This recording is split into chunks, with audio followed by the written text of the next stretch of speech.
Good morning, students. This is Rajni Mehta welcomes you in my YouTube channel. As you know, students, we are doing chapter 2, Bringing Up Curry, and we have already discussed the first part. Today we will discuss second part. So let's start. Curry. Curry is an elephant. You already know. Curry was like a baby. वो एक baby की तरह था. Like a baby, he was to be told when he was naughty. जब भी वो कोई शरारत करता था, शरारती दिखाता था, तब उसे एक बेबी की तरह समझाया जाता था कि उसे ऐसा नहीं करना चाहिए. कौन समझाता था? ऑथर समझाता था.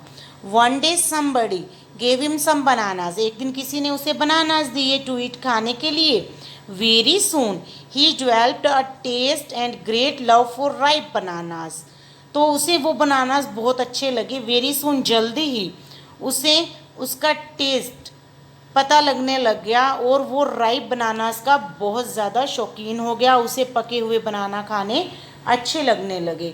और उसने क्या किया कि जो उनके घर में, ऑथर के घर में बनानास होते थे टेबल पे, उनको चुरा चुरा के वो खाने लगा. विंडो से अपनी सूंड अंदर डालता और वहाँ से बनानास लेके वो खाने लग गया.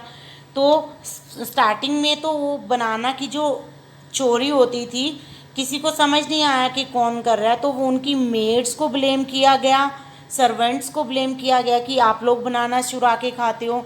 और एक दिन क्या हुआ कि ऑथर के फादर ने ऑथर को डांटा. उन्हें कहा, उस दिन मेड्स और सर्वेंट्स घर पे नहीं थे. उस दिन भी ऐसा ही हुआ कि बनानास वहाँ से गायब हो गए थे. तो उनके पेरेंट्स ने उसे डांटा कि आपने बनानास लिए हैं, आज तो सर्वेंट्स भी नहीं हैं घर पे. तो ऑथर ने सोचा ये क्या हो रहा है, कुछ ना कुछ तो ऐसा होता है, मैं देखता हूँ होता क्या है. तो ऑथर ने क्या किया कि वो देखने लगा. उसने देखा कि वो फ्रूट खा रहा था, पीछे से करी की सूंड आती है और वो धीरे से बनाना लेके जाता है. ऑथर पहले तो डर जाता है, उसे लगता है कि कोई सांप या कोई और एनिमल है, क्योंकि उसने कभी ध्यान से ऐसे देखा नहीं था. तो जैसे ही ऑथर फिर भी हिम्मत करके बाहर की तरफ जाके देखता है, तो वहाँ वह देखता है कि करी जो है वो उसके जो करी का, जहाँ पे करी को रखा गया उस जगह पे बहुत सारे बनानास के छिलके पड़े होते हैं.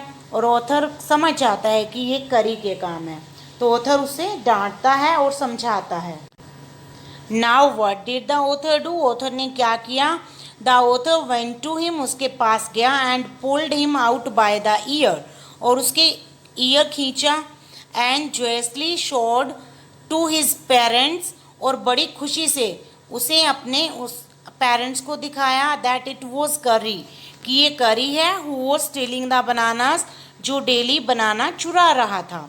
व्हेन करी वॉज कॉल्ड, जब उसे डांटा गया, he understood like a baby, वो एक बच्चे की तरह समझ गया. एंड आफ्टर दैट, और इसके बाद, if anybody gave him any fruit, कोई भी उसे खाने के लिए कोई फ्रूट देता था, ही ऑलवेज स्क्वील्ड. स्क्वील्ड मैंने पहले भी बताया, जब खुशी से कोई कैटल साउंड करता है तो वो हमेशा खुशी से आवाज़ करता था, एज इफ, जैसे कि टू थैंक देम, वो उनको थैंक्स बोल रहा है. इस तरह से करी को ये सब चीज़ें सिखानी पड़ती थी और वो समझ जाता था. Now third part is started again. Like babies, करी was a quick learner.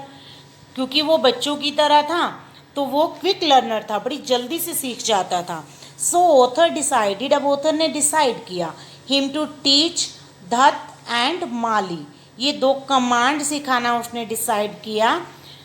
The author wanted that whenever Curry was pulled by ear and he said धत, और ऑथर चाहता था कि जब भी करी को कान से खींचा जाए, एंड ही सैड धत, और वो जब भी उसे धत कहे, he should learn to sit down, उसे समझ जाना चाहिए कि अब उसे बैठना है. मीन टू से स्टूडेंट, जो धत कमांड है वो एलिफेंट को क्यों सिखाई जाती है? जैसे ही हम धत बोलें और एलिफेंट का हल्के से कान खींचें तो वो समझ जाए कि अब उसे बैठना है. मीन टू से ये धत कमांड जो है वो सिट डाउन के लिए सिखाई जाती है. सिमिलरली इफ़ यू से माली, और सेम उसी तरह अगर आप उसे कहते हो माली, एंड पुल हिज ट्रंक, और उसकी सूंड को खींचते हो फॉरवर्ड आगे की तरफ, ही विल लर्न, वो समझ जाता है that it's a signal to walk, कि अब मुझे चलना है. तो माली की कमांड से क्या सीखता है एलिफेंट कि उसे अब चलना है। करी लर्नड माली आफ्टर 3 लेसन्स। 3 ही बार सिखाने के बाद करी जो है माली कमांड सीख गया। वो क्या कमांड थी कि अब उसे चलना है। It took him 3 weeks to learn धत। धत कमांड को सीखने में उसे 3 वीक्स लग गए और माली को सीखने में उसे ओनली 3 लेसन्स लगे थे। सिर्फ 3 बार ही उसे सिखाया गया था। Now next command is master call. देखो आप इस वर्ड से ही समझ सकते हैं, मास्टर मीन्स जब उसका मास्टर कॉल उसे बुलाए किसी डिफ़िकल्ट सिचुएशन में या फिर मास्टर प्रॉब्लम में है, जब उसे कॉल करे तो उसे उसकी हेल्प करनी है, ये होती है master call. Okay, the most difficult thing to teach an elephant is the master call. किसी भी एलिफेंट को अगर मास्टर कॉल सिखानी है तो वो बहुत ही मुश्किल काम होता था।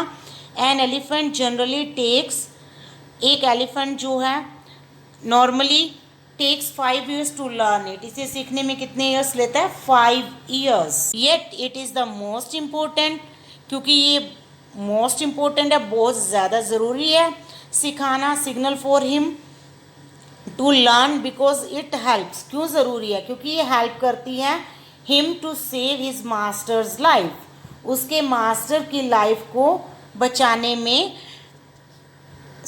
हेल्प करती है। सो ये बहुत ज़रूरी होता है कि एलिफेंट कीपर अपने एलिफेंट को मास्टर कॉल सिखाए।